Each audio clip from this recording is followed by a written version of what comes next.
Good morning. Welcome to the CUNA Advocacy Update. I'm Ryan Donovan, CUNA's Chief Advocacy Officer.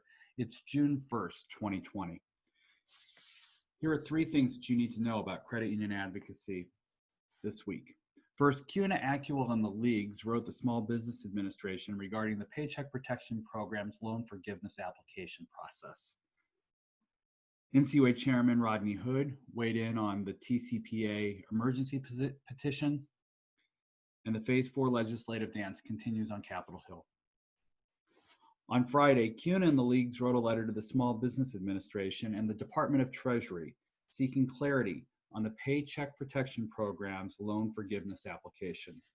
We're concerned that this recently published application for loan forgiveness is overly complex for small businesses, particularly so for smaller businesses that have fewer resources to deploy to the process.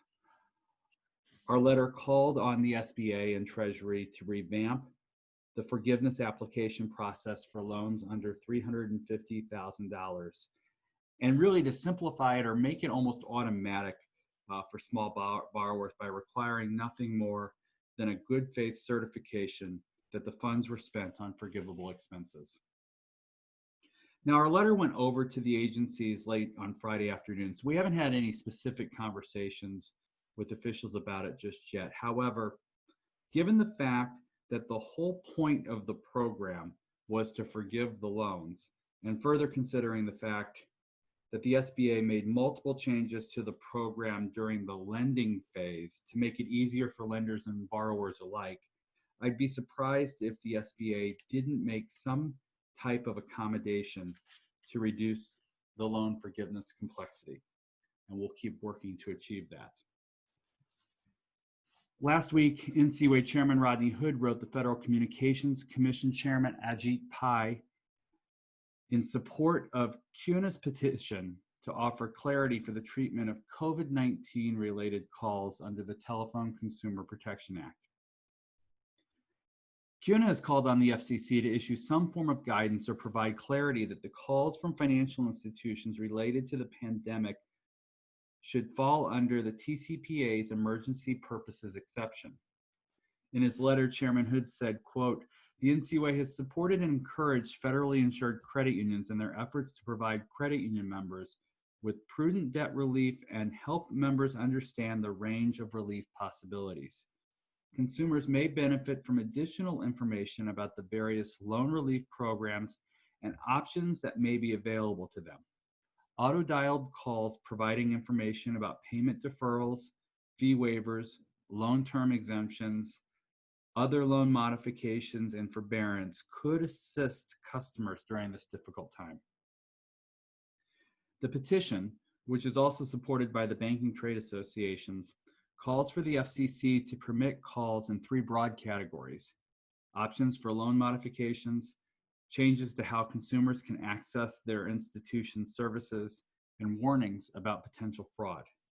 Consumer Financial Protection Bureau Director Kathy Kraninger has also called on the FCC to provide clarity on this matter. We appreciate both Chairman Hood and Director Kraninger weighing in on this matter. The Phase 4 legislative dance continues. We talked last week about how each chamber, the House and the Senate, are positioning themselves in this debate, with the House having laid down a largely political marker in the HEROES Act, and then following it up with a narrowly crafted update to the Paycheck Protection Program.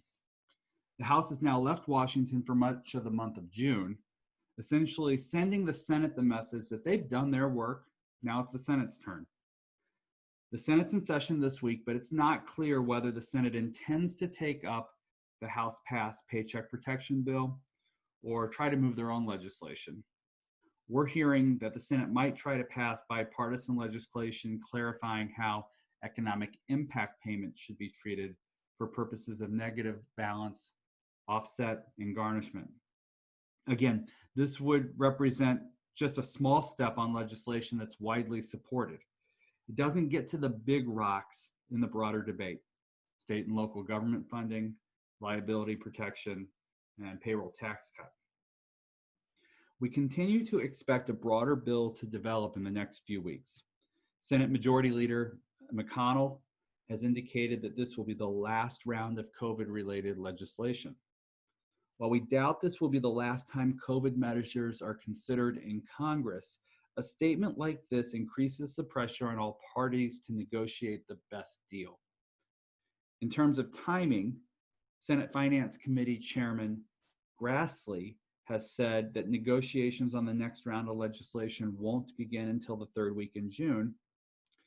And since this round is almost certainly going to have a tax title, his prognostication is worth noting. But outside events have a way of intervening on the best laid congressional plans.